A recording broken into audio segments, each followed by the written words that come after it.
project progress. Change your time. It's never. Okay, we're gonna go ahead and get started. We don't have a quorum yet, but our regular chair, should be here momentarily, hopefully, but we'll go ahead and get started. Oh, there's Bob, so now we do. So I guess the first is to take the roll. There's enough right there.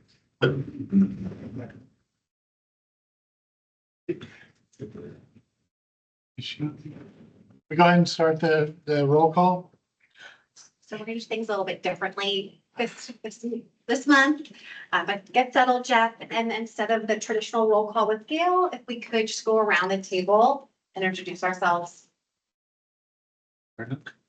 Looks like we are in the way through it. Yep, exactly. And then go to online, if that's okay. Okay, all right, very good. So I'm Jeff Sims. I'm with the Environmental Protection Commission of Hillsborough County, Chair of the TAC Committee. Pass over to Mike. Mike Williams, with Hillsborough County Development Services. I guess I'm the vice chair of the TAC. Jay Collins, Planning Commission staff and member at large. Bob Campbell, representing Hillsborough County Public Works Administration. Lema Alfassi, Principal Planner, Community and Infrastructure Planning Department, Hillsborough County. Brian McCarthy, representing City of Temple Terrace Engineering. Jesus Barraza Garcia, CART staff. And I'm Jonathan Scott with the City of Tampa Mobility Department.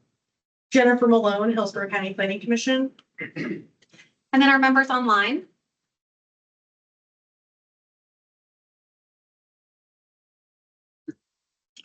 Bob Fry from FIA. Michael English, representing the Tampa Historic Streetcar Board of Directors. That looks like all the membership, and we do have a quorum, Chair. All right, very good. Okay. So we're up to public comment. Sure. All right, so next up is public comment. Do we have anybody from the public that wishes to speak today? See no one in the room. Is there anyone online?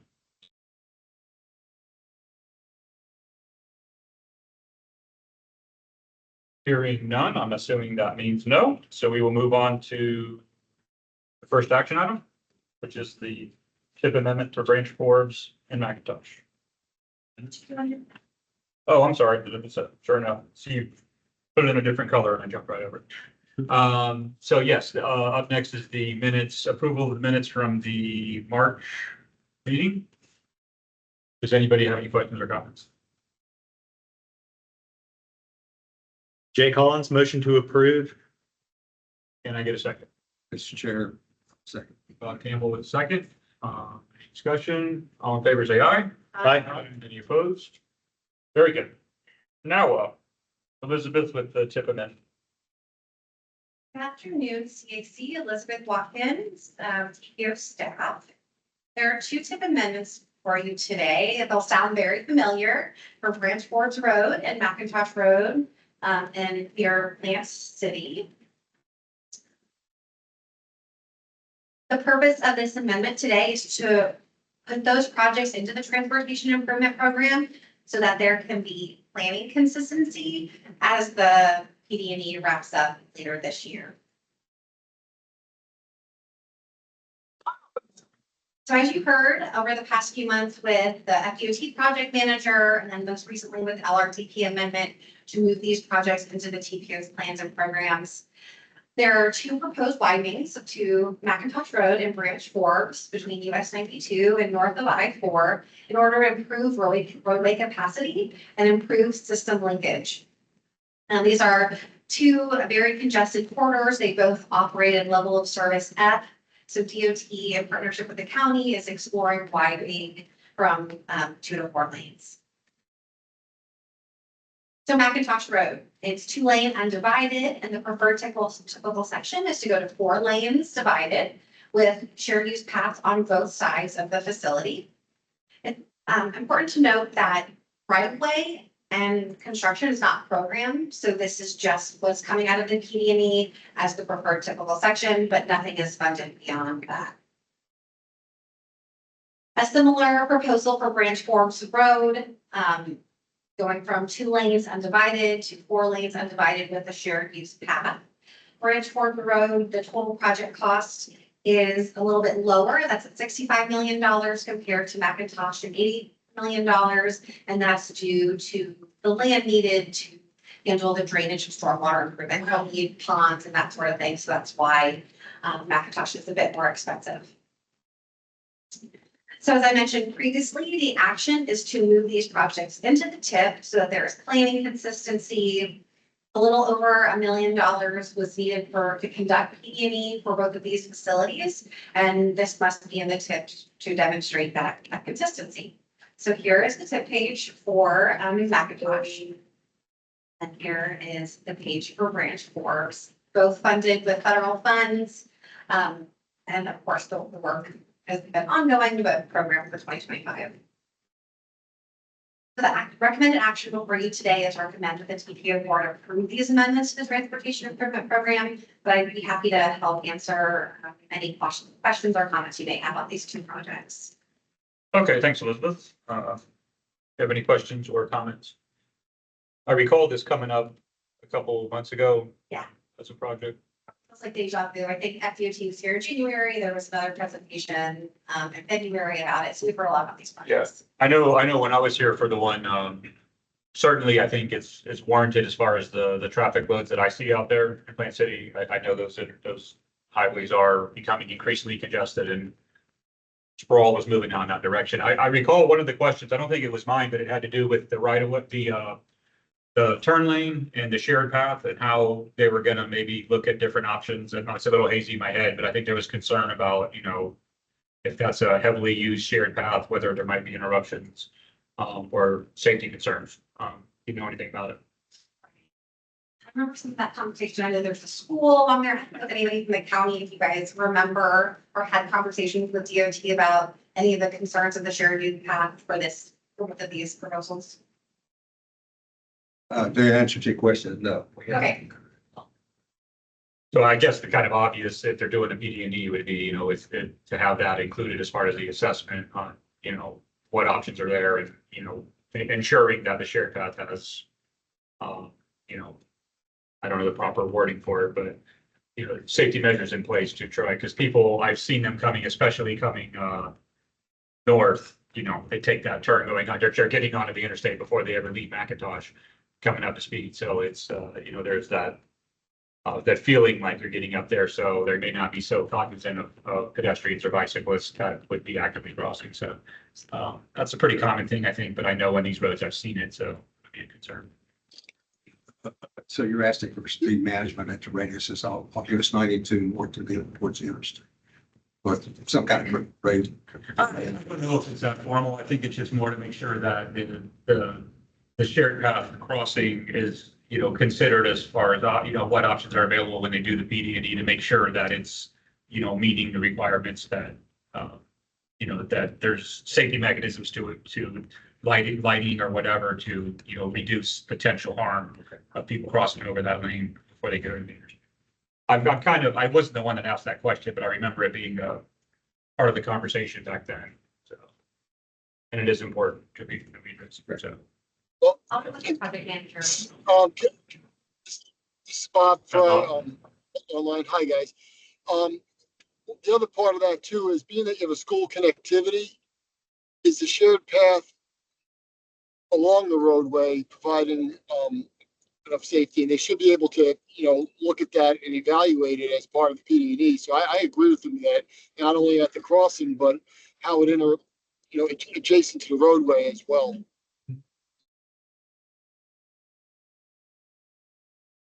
Okay, so I guess part of the study, whether it's attached or detached to, from with the component of the school, I'm sure that I would imagine that would have been part of the consideration. I don't remember which of the 2 roads has a school nearby, but. I'll follow up with the project manager. Yeah. So, I don't vote. I would be okay with approving it, but just kind of with those comments for consideration when they do the PD&E. That's how I feel about it. Okay. So any other comments or questions? So with that, can we get a motion? Jonathan Scott, motion to approve. Motion to approve with the verbiage on the screen. That's correct. You gotta give it up. All right, any discussion? Do we have a second? Bob Campbell with the second. Any Second. discussion? All right, all in favor, say aye. Aye. Any Aye. opposed? All right, very good.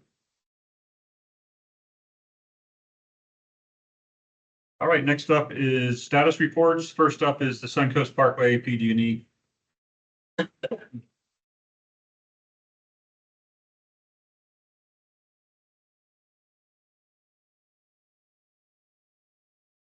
Hey, good afternoon, Chair, members of the TAC.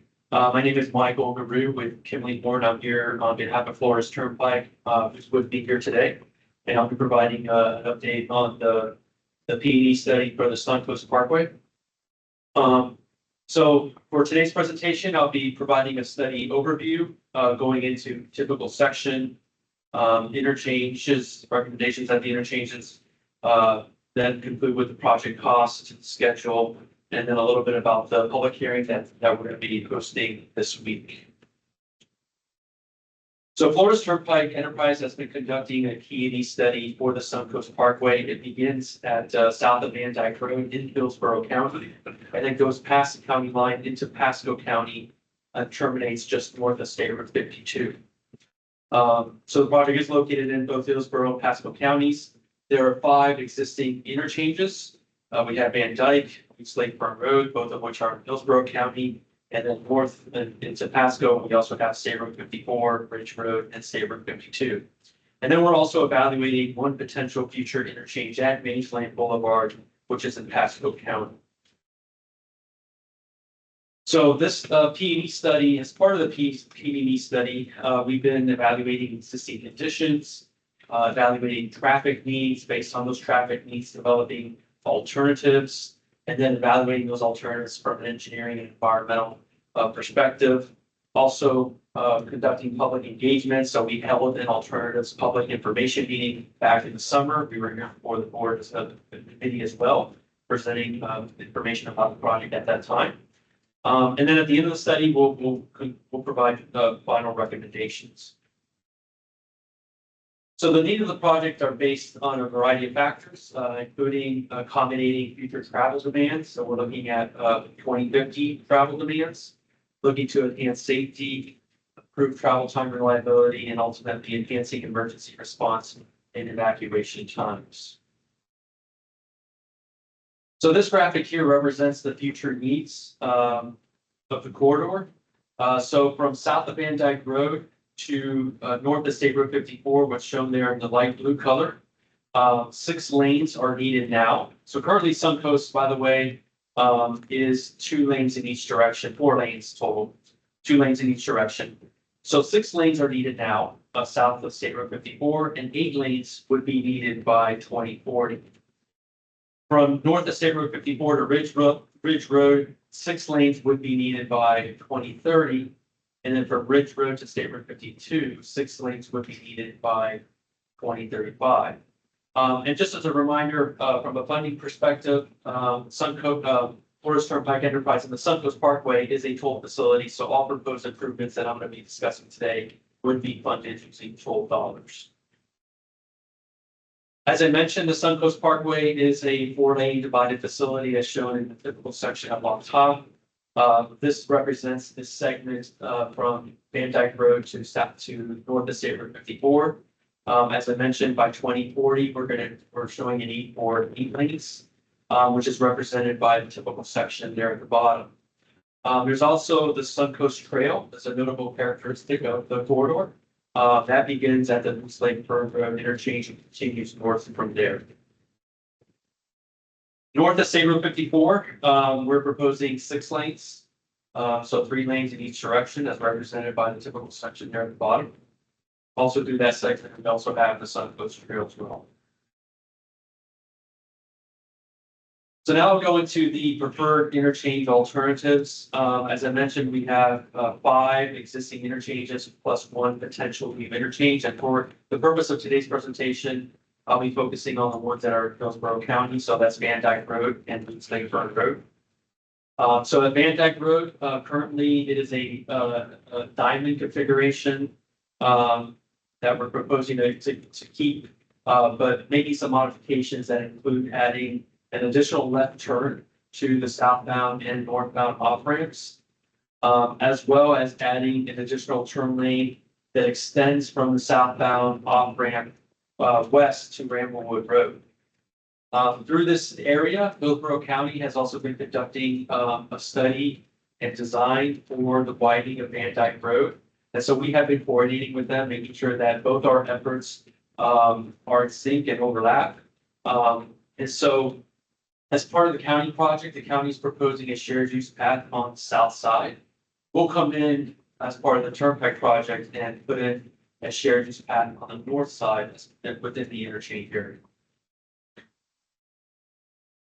At Lutz Lake Fern Road, the configuration is currently partial clover with the loop ramps on the north side, as shown here on the graphic. We're proposing minor modifications that include adding additional right turn lane from the northbound off ramp, adding an additional left turn lane from eastbound Lutz Lake Fern Road going to northbound Suncoast Parkway, increasing some of the storage links there, as well as adding a shared use path on both sides within the interchange area. There's the Steinbrenner High School is located there in the northeast quadrant of the interchange, and we've been coordinating with Hillsborough County and Hillsborough County Public Schools about traffic backups that occur during that time, making sure that we can do everything we can to help alleviate that situation. So as part of the evaluation process, we've been looking at a variety of environmental considerations, social issues, cultural environments, consists of historical archaeological resources, a natural environment, which consists of things such as wetlands, wildlife and habitat, floodplains, and in the physical environment such as noise. So as part of that, we have gone through evaluation, identified those potential impacts as noted here in the evaluation matrix. From a right-of-way standpoint, we are showing the need for some right-of-way. But we do not, but none of which will result in any business or residential relocations. We've also identified wetland and floodplain impacts, which we will mitigate and try to minimize as much as possible during design, as well as identified noise wall locations that we'll also reevaluate the design as well. These are the current project costs. As you can see, we are just shy of $1 billion investment that the Turnpike is looking to make within this corridor. Currently, we have one segment that is funded for design, but currently no funding for right-of-way or construction phases. This is the study schedule. As I mentioned, we had an alternatives public information meeting back in the summer. We're here now at the public hearing stage, and then we expect to complete the study by this summer, 2025. And so for the public hearing itself, tomorrow we are hosting the virtual element of our public hearing. So if you're interested in watching that, you can go to the project website at www.suncoastparkwaypd.com to register for that. Another opportunity is to participate at our in-person public hearing, which is going to be held at the Hilton Garden Inn at the which is off of State Road 54 and Suncoast Parkway. But if you can't make either of those opportunities, all of the project information, all of the boards in the presentation that we will be presenting to the public will be made available on the project website. So that is our project overview and status update. If you have additional questions, we'll be taking questions now, of course, but for afterwards, COC Fine, who's here with us, his contact information there, as well as Greg Moore, who's here behind me. His contact information is there as well. So with that, thank you, and I'd like to open it up to any questions. All right, thanks, Michael. What questions do we have? We got plenty of staff, it looks like, ready to field them, so here's your chance. Yes, Jay. So your cross sections that you had showing it, it looked like you were getting closer to the trail. Is that correct? And yeah, well, 'Cause, I mean, I figure that's not to scale, but Yeah. still.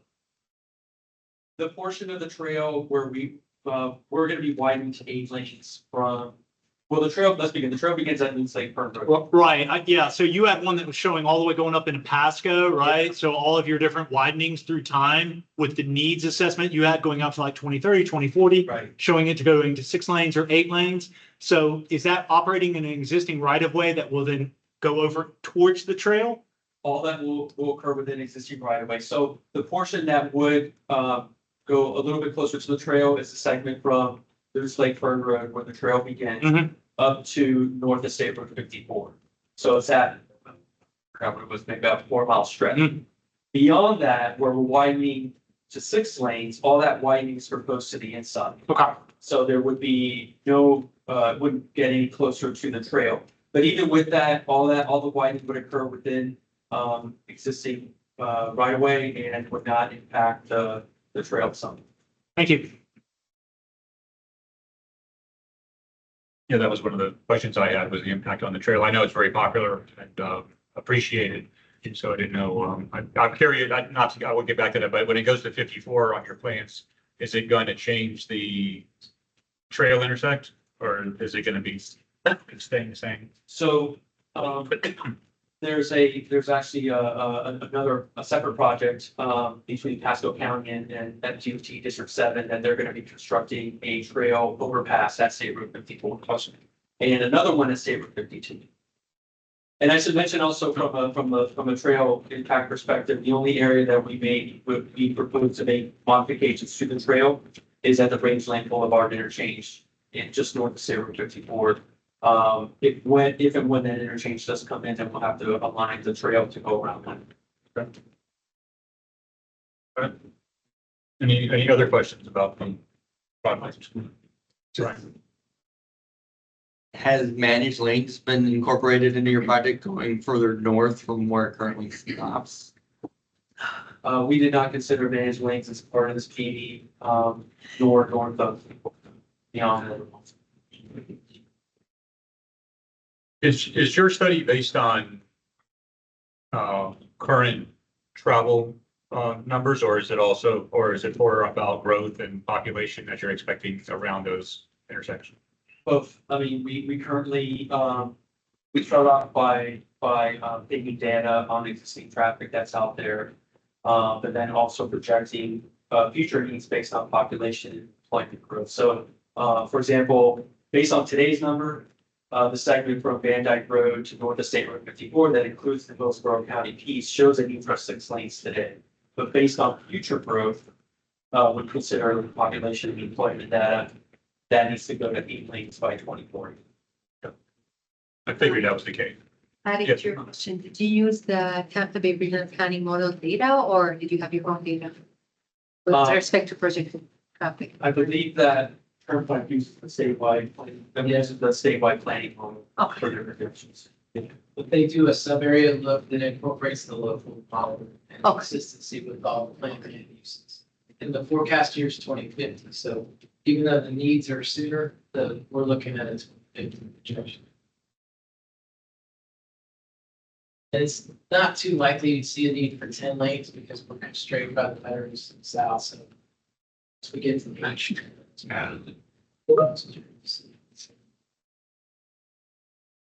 Yeah.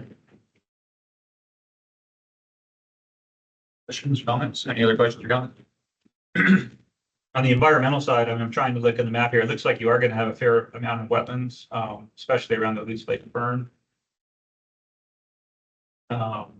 Again, you don't have a very wide build out, so it's probably not impacting it too much, but I guess. Yeah, we anticipate just shy of 7 acres of wetland impacts that, we'll have to, that will be further defined into, as well as those impacts defined and from there.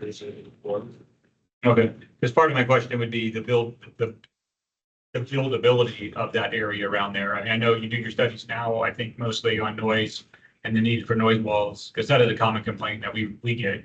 And I think you do it primarily on what's there now, not what might be there in the future.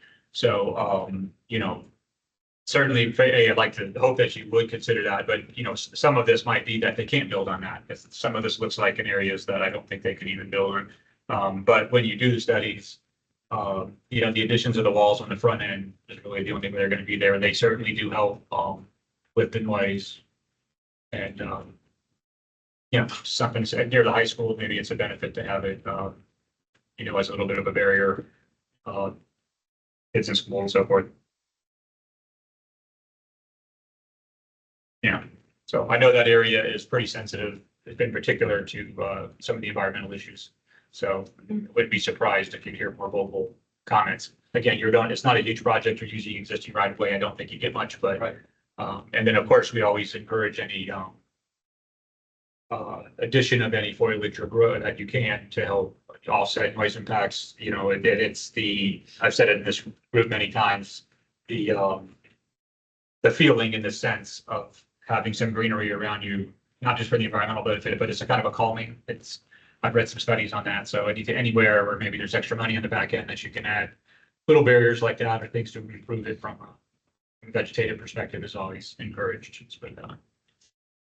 Okay, I think I've said my piece. So, Thanks for that presentation. You mentioned something right now about how likely to get to a point where we need 10 lanes. Right. I was wondering what keeps us from 20 years from now having this same conversation and being like, oh, now we need 10 or 12. Like, is there a point where it stops? Our plan is 2015. That's all I can say at this time, right? So we looked at the need. I think the 10 lane, you know, just recognizes the development that's occurring along Veterans Expressway. But certainly we looked at up to 2050 and identified that 8 lanes will suffice for the border to north of State Route 54. But beyond that, even for 2050, we only need 6 lanes. So that's as far as our crystal ball goes, I guess, is not what I was saying. Okay, thank you. Michael? Hey, yes, Bob. And when you start getting to that point, you'd be looking at managed lanes and things along those lines at that level, correct? When you start getting to those type of needs? I think, yeah, and that's something to consider. You know, that's depending on the current policy when it comes to managed lanes. I know that, you know, that policy, you know, has evolved and, you know, Well, I mean, it's shifting, but you'd be looking at various strategies at that level when you start to talk those type of needs. wait, say that again? You'd be looking at various strategies for demand management when you're getting to those type of needs in the future years. Yeah, for sure. You know, certainly, as your traffic grows, you know, and if it even beyond 2050, looking at various strategies and of course, you know, we've been talking about, you know, innovations and what the future may hold and certainly innovations that, you know, haven't been thought of at this point, I'm sure by that point would be on the table and that's something that would be considered when the time comes. all right, thank you. Any other questions or comments? All right, thank you very much. Thank you. Thank you. All right, next up is the streetcar extension update.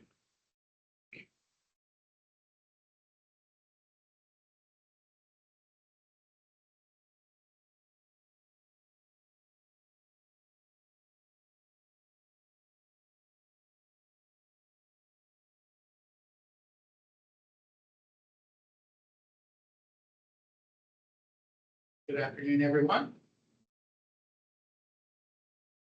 My name is Brandon Campbell, and I am the Director of Transportation Services for the City of Tampa.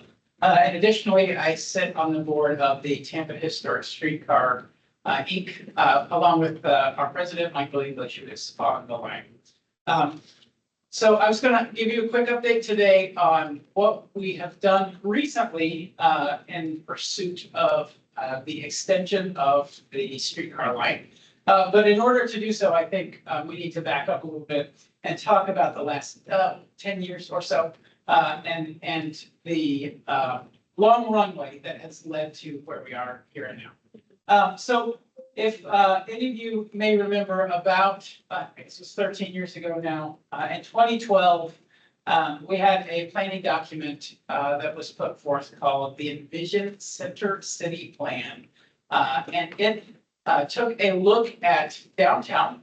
And actually, it actually has informed a lot of what we have seen and done as a city in and around downtown up until now, and including the major projects that we're working on right now.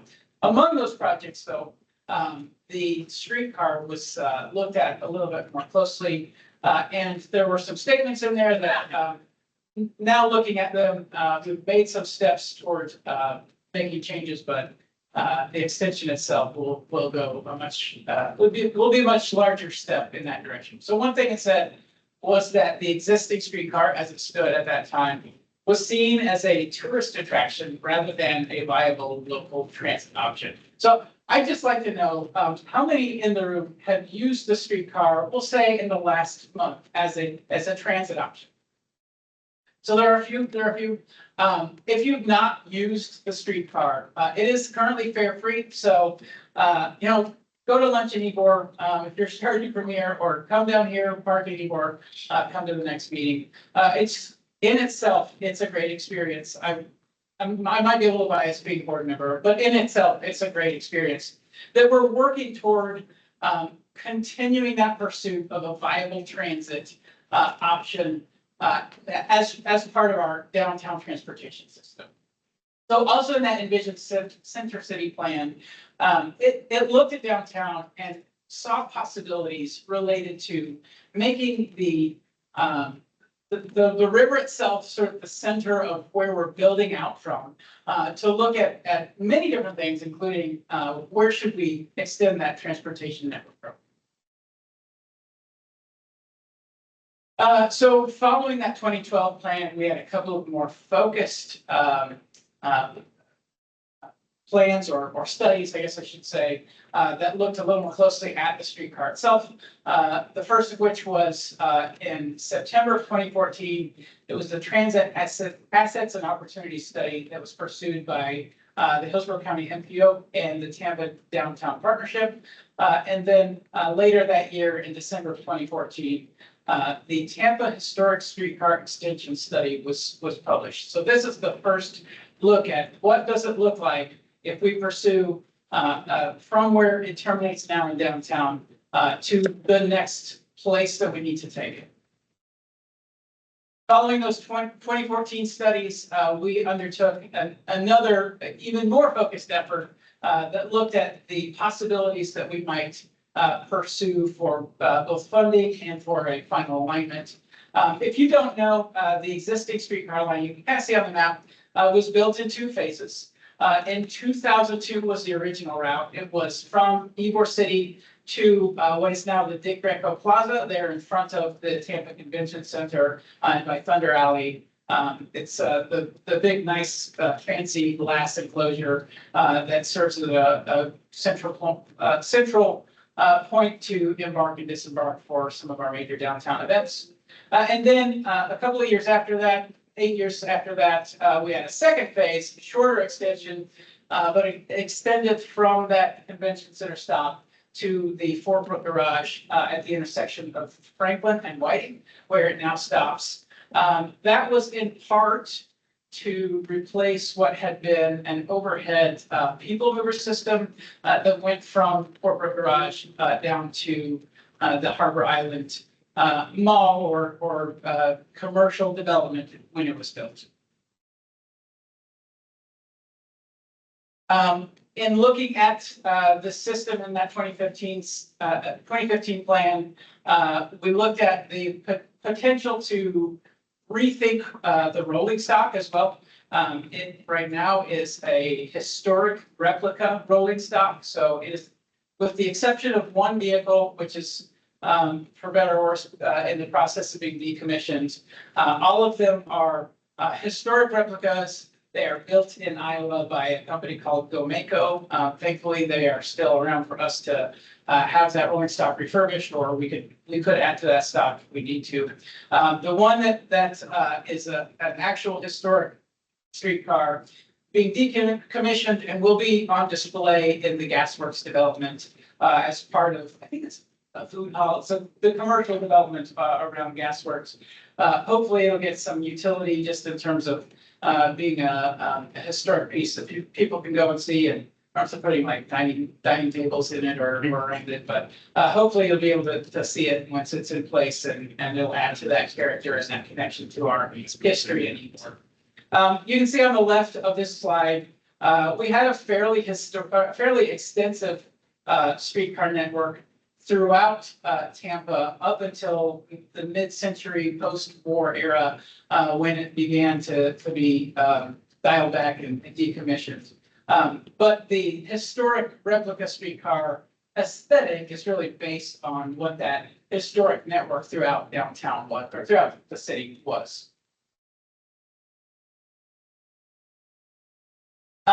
We first started looking at financing opportunities, grant opportunities as well in that 2015 study. The Federal Transit Administration has what's called the Capital Investments Grant Program. And so that is the area, that was our target, and it still remains our target. There are a couple of different tracks that you can take, so to speak, with FTA. One is the New Starts process. The size of our project being under $400 million as an overall cost and under $150 million as an ask for grant funding fits within the Small Starts process, which it's still a long process. We still have to go through NEPA and follow the prescriptive federal process for funding. But the Small Starts process is a slightly faster track for us to take as opposed to New Starts. I mentioned that that 2015 study looked at the rolling stock, and it was trying to evaluate between an extension of the historic replica system and or a modernization of that rolling stock. The modernized streetcars you'll see in several areas around the country. Detroit has one, Portland has one, Denver, Kansas City, probably some others as well. Generally speaking, the benefits of that modernized streetcar system include level boarding. So the ADA access is a little more seamless, a little higher capacity, generally speaking, than the streetcars that we've got out there now. You know, you can have an articulated multi-car setup so that you can get twice or more the number of passengers in one boarding. And then it also looked at several different alignments. This slide it's fairly detailed. The intent is to show that as initially envisioned, even going into this process, we looked at extension termini really that were south of Interstate 275. So the intent was, hey, let's look and see, first of all, how close can we get to the Marion Transit Center? But then what's the most viable option through downtown as well? The result, though, of that study was a proposed locally preferred alternative that actually went beyond the interstate and up to Palm Avenue as a turnaround. This slide in itself, I think is interesting because I think it was put together, 5-6 years ago. It has a lot of stats in it. And I like to leave it in here because a lot of what was projected at that time has come to fruition in the intervening years. If you look closely at the aerial photo on the right, there's a lot of empty parking lot space that is now Water Street. So a lot of what we were anticipating is always good, especially as a planning organization, to see plans that you envision come to fruition and to validate some of the assumptions that we put into some of our previous efforts. So that extension, that recommendation from that 2016 was when that was finished. Went up to Palm Avenue. It connects really the four major urban centers in the middle of the city. You've got Ybor, the Channel District, the downtown urban core, and Tampa Heights. If you look at our different neighborhoods, I think it is a viable option for a dozen or more defined neighborhoods that are within the draw area of the basin that would be using it. And the recommendation was to modernize the streetcar from that 2016 study. So based on that 2016 set of recommendations, we had laid out a plan for the extension and modernization that started in early 2018. And if you look at the timeline here, had we been able to pursue that timeline, we would all be, writing it, that's how much it works today. But as you likely recall, in 2018, we had a 1% transportation surtax that was passed. That was our intended local match for that FTA capital investment grants program. And then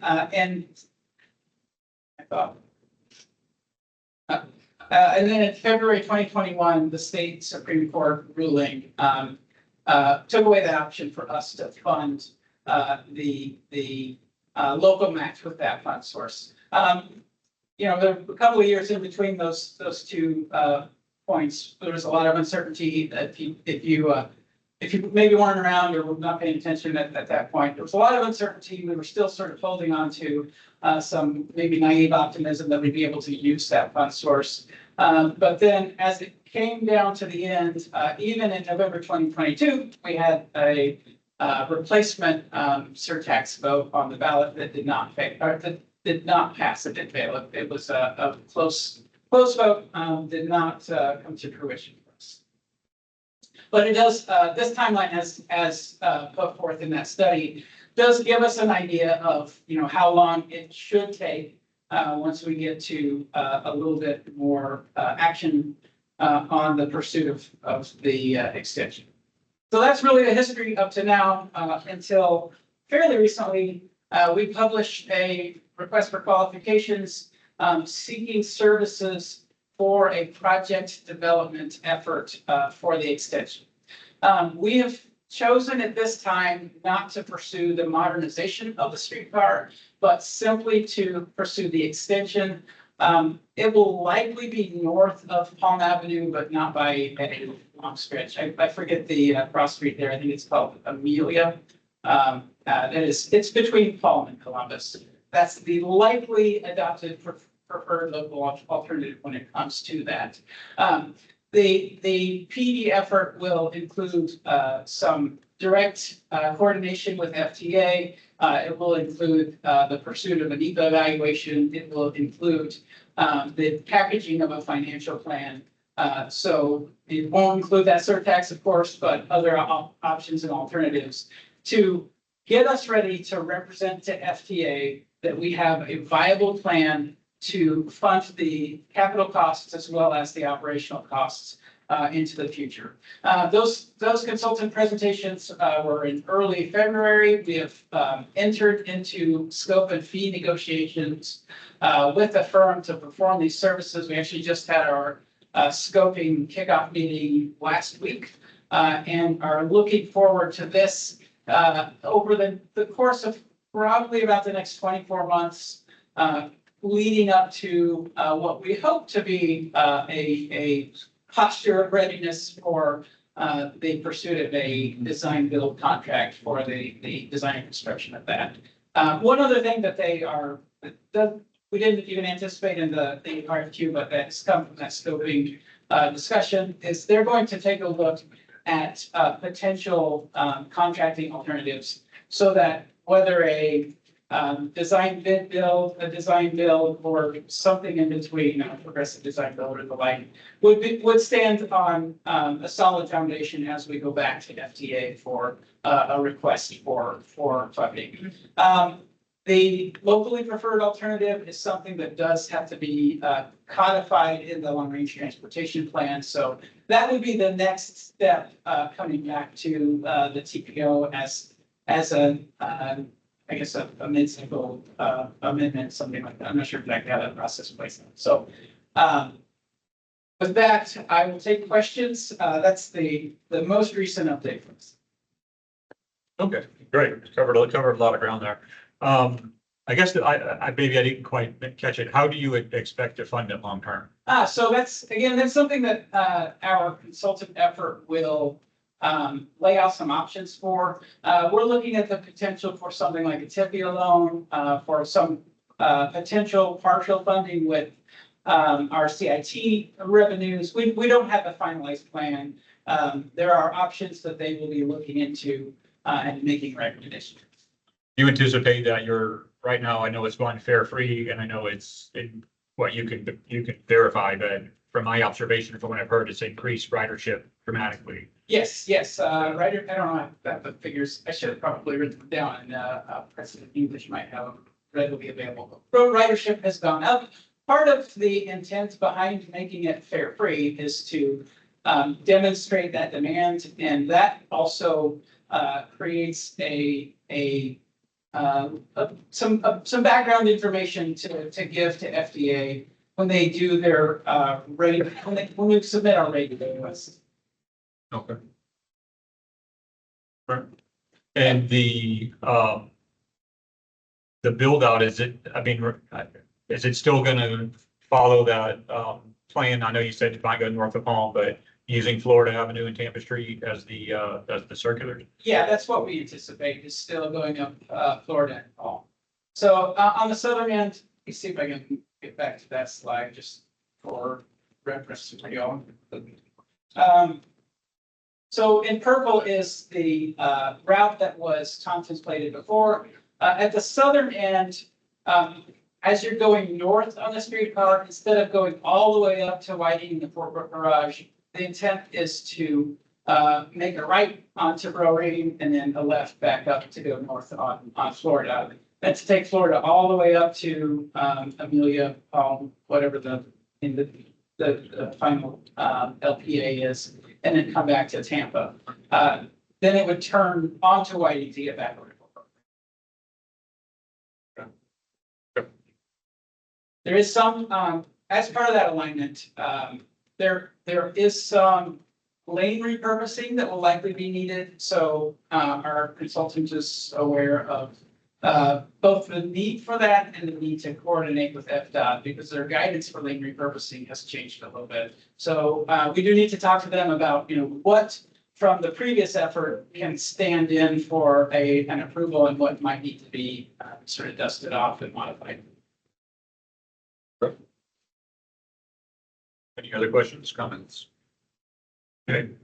And so you were talking about lane repurposing, so this would still operate in its own right of way. It wouldn't share the right of way with cars. There may be some segment where it's a shared use lane, but generally the intent would be for it to have its own space as possible. And is there a study that's available for why Amelia? I don't think so. But I can tell you, one of the considerations is that because we are sticking with a historic replica extension, the need for space for the loading platforms, those dimensions change. The ADA access on the existing cars requires a high block loading station. And Palm itself, as that YMCA redevelopment comes online, there is an additional 10-foot, I don't know if it's an easement or if it's a dedicated addition to the right of way, 10 additional feet for our use. I don't know if that's going to be enough for a high block loading station and the sidewalk that's needed there. And in addition to that, so Palm itself is a little higher background traffic. So if we're able to get around Palm, whether it's Amelia, I mean, the locally preferred alternative may change even from that, but that's sort of the alignment thinking. And I guess the last thing would be moving it further north. Columbus is a county facility. Palm, I believe, is a city facility. Is Palm a city facility? I don't know which. The idea of eventually connecting the loop. That'll be interesting, that next phase. Sure, yeah. If any of us are still around when we're talking about that in 2050. Yeah, now that's that won't be part of this effort, but if there's a possibility in the future, I don't know that extending beyond Palm precludes the possibility of using BOM in the future. Cool. Thank you. Yes. Just a comment, Jennifer Malone, Planning Commission staff, as a downtown resident and somebody who works downtown, it always rubs me the wrong way when the streetcar gets its reputation for just being tourist transit, like you said earlier, Brandon. So I'm really happy you mentioned that at the start, and it is a very viable transportation option for people who live and work downtown. I mean, even if you don't live and work downtown, you can still use it to get where you need to be, and it's very efficient, and it's really I think it's one of the best things Tampa's ever done, so I'm really thrilled to hear more about this extension. Thank you. Yeah, we've done what we can within our range of options in terms of reducing headways, extending service, putting out extra service during peak times and event times. So in that way, we have tried to make it, tried to take additional steps toward that transit viability. The extension will go along, and it'll be the biggest step. I think. Yeah, and especially it being fare free, before it was Yes. fare free. Yeah. I was always picking usually walking where I needed to go versus paying the fare, or it was basically the same cost as an Uber, so fare free has been a real game changer.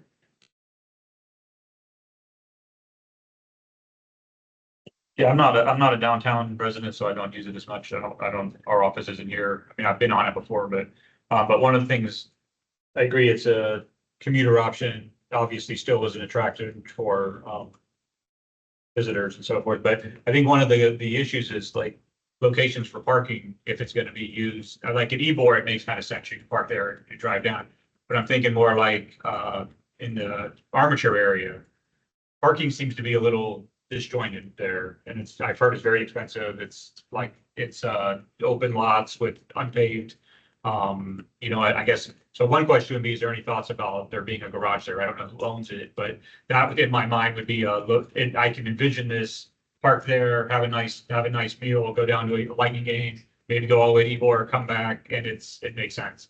But I'm just wondering about that. It's, beyond the scope of what this study is on. I can speak a little bit to it. We don't have any plans for city-owned garages or anything there. There is a privately owned garage.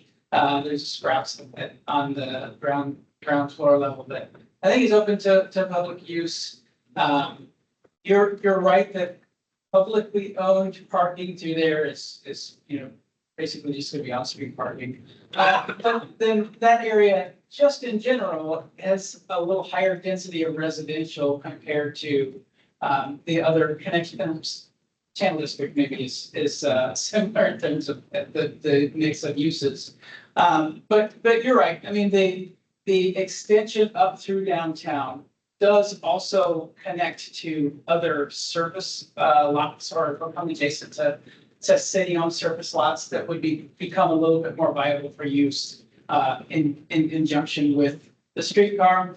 And I think a large change that you'll see on the route itself is that the Royal Regional Army Navy redevelopment that is out for proposals right now. So we don't know exactly what those proposals will look like, but the segment along Tampa Street, just south of Scott Street, and in between it and Ashley there's a surface lot there, and the old Army Navy surplus. You'll see some pretty substantial changes there in the coming years. I'm not sure how long it'll take. Okay. All right, thanks. Any other comments, questions? Be curious. Brian's thinking about asking something. Yeah. He gave me the long breath.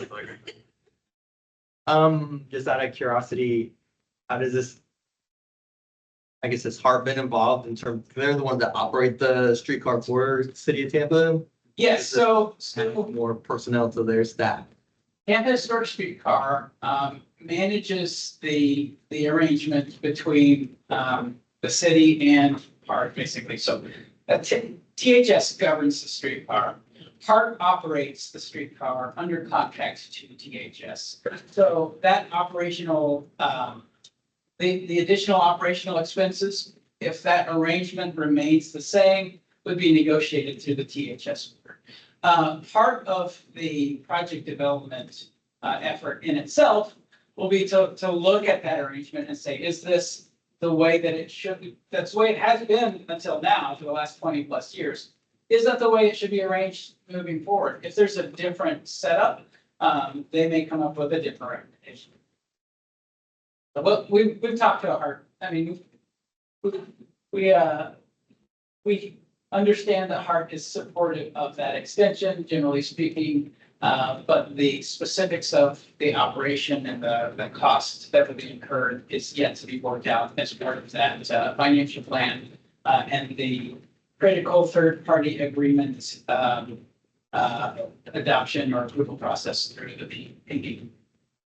All right, very good. All right, so thanks, Brandon. I think that covered most of our questions. So I'm sure we'll be hearing from you guys again soon enough. Future. All right, last item up is Lama with the Hillsborough County Crash Dashboard.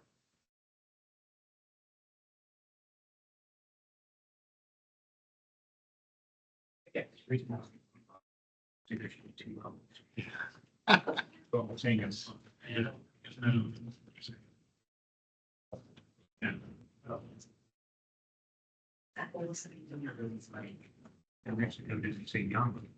Good afternoon, everyone. My name is Lema Al-Fassi. I'm current school planner with Community and Infrastructure Planning Department, Hillsborough County. I'm going to share with you our safety dashboard. Safety is the top priority for Hillsborough County, like many other jurisdictions in Florida and in the United States. In 2022, my department, the Community and Infrastructure Planning Department, developed the safety dashboard. This dashboard focuses on fatal and incapacitating crashes in the influence area of intersections in unincorporated Hillsborough County. This safety dashboard pulls the data from Signal-4, which is the official data for state of Florida. I'm going to start sharing with you how it works and its functionality. This dashboard classifies intersections based on roadway ownership. So I'm going to start by selecting a couple of years. Before I move forward, it's very important to know that this dashboard includes crash data that goes back to 2012, and it gets updated frequently. We collaborate with the University of Florida, which is maintaining Signal-4 data to update this dashboard frequently. So for instance, if I choose or select 2 years,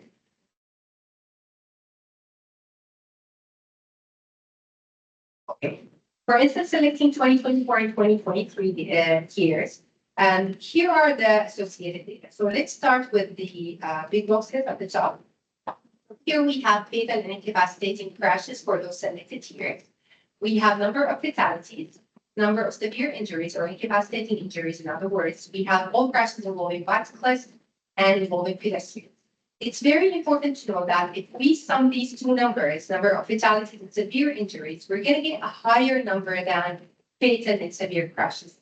Reason for that is that in one fatal crash, there could be more than one fatality or severe injury. So it's very important to understand the logic and correlation between these variables. And again, this dashboard is classified into sections based on roadway ownership. As you can see here, we have state-to-state roads, we have county-to-county roads, county-to-state, county to others. When I said influence area, I meant 250 feet from intersection. So for instance, and before I move forward, to the right side here, we have an interactive heat map that shows critical locations in unincorporated Hillsborough County that is associated with our or my selection here. For instance, if we're interested in more details about county-to-county road crashes, and here also you can see the annual statistics or numbers from year 2012 to 2025. As you can see, numbers for 2025 are very low because we're still in the early second quarter of the year. Numbers will pick up, hopefully not too much, but obviously they will pick up. So if we're interested in more details about crashes, fatal and incapacitating for county-to-county road intersections, we click on View Details. We're going to get another layer of resolution where crashes are distributed spatially. distributed according to planning areas in our microgrid Tesla County. As you can see here, we have countywide throughout the year from 2012 to 2025. Here we have Northwest in orange, Central in dark navy blue, and here we have South in blue. For instance, so these are the numbers that are associated with our selection. So we chose 2023, 2024, and we are interested in, as an example, intersections, county to county roads. Here are the associated numbers. For instance, if we're interested in a specific crash or specific location, if we click on any of those incidents, you're going to be able to see if it was an incapacitating injury, incapacitating crash, how many fatalities, how many incapacitating injuries, and whether by a bicyclist or a pedestrian was involved. So this is an interactive map that you can zoom in and out to see what is going on, identify critical locations. And again, here you see annual numbers for every area. For instance, if you want to even dig deeper and look into crash types for our criteria, for instance, if we're interested in South area, county to county intersections, years 2023 to 2020 and 2024, you click on view South details, you're going to be able to see these bar charts where, so this is for 2023, this is 2024. You see all crash types. If you click on one of them, you're going to be able to see those crashes, I think in yellow, they're not very clear from my end. On your computer, they should be clear, they zoom in and out. If you want to see the details or description of those crash types, you click the arrow. You get to see an overview about the dashboard. You get to see the description of every crash type. Going back to the functionality, the help tab here, it takes you to the 5th page in the dashboard, where it shows the information about the dashboard in general and more description about the crash types and other elements. For instance, if you decide to change your criteria, you're interested in saying state to state, you're interested in all data, all years, this is what you get. And let's say if you're interested in central, you can play with the characteristics the way you want. It's very dynamic, very user friendly. Going back to the arrow, it takes you back to the areas. You can see the numbers, you can see the spatial distribution of those crashes, you see the numbers associated with your selection. Again, if you're interested in more than 1 year, you have to click control, choose your other criteria and move forward. This is briefly how the safety dashboard works. And again, it gets updated frequently. We work closely with the University of Florida to update it. And the main purpose is to help practitioners have data, easy access, very user friendly, identify critical locations, and improve safety. Any questions? Well, my first question would be, where is it located? I mean, like, what's the web access point? Yeah, I can definitely share it with you. It's open to the public. Okay. The website, yeah, for sure. Right. What, Bob? Oh, sorry. On this, right, my notes. That's your gift. Like That's the sign, that's the Bob sign. Raise the bid. Certainly a lot of good information there. Actually, some of the data showing the dramatic drop off, like in the Northwest District, on that one map that you had up there, it looked like it went from hundreds into double digits, you know, and I don't know, how to dive down to that one, but I'm just saying, I could see the value that you can, not only look countywide, but even Exactly. get into Your just area. Absolutely. Absolutely. Throughout the years, it goes back to 2012. Yeah, it seems like there's a lot of really good information there. I know you've been talking about it for a while and it's been evolving, so good to see a more finished product now. And that'll be good to actually be able to show the trend hopefully going down as some of those intersections are redeveloped over time. Yeah, I think it would show a lot of value into whether, what's claimed is gonna happen, is actually happening. And I think it's useful for planners and so forth. But other questions or comments? Done? Okay, thanks. Thank you. Okay, so that addresses all scheduled items. Do we have any old or new business? Yes. As a thank you to the TAC, next month we'll be providing pizza for lunch. So if you're able to come a little bit early, just know that lunch will be here for you as a token of appreciation from TPO staff. Great, thank you. I do have one item. It's time for my annual announcement. We do our event called the Clean Air Fair. It's every year on the first Thursday of May. This will be our 24th year of doing it, so this will be coming up May 1st. I know Lana was there in the past and several, so we have a transportation component to it because it's really just an educational opportunity. It's not a market with merchants selling things. It's more about people just coming and getting the opportunity to ask questions with a lot of different agencies. We usually have live music we got a bigger grant this year, so we're handing out tree saplings for Arbor Day, food, finger foods and stuff from Publix will usually be there. So it's an easy event. It's a 2-hour lunchtime event right in downtown Tampa, right where the streetcar was going to go through at Poe Plaza. So it always had me nervous that we were going to have to relocate, but we didn't.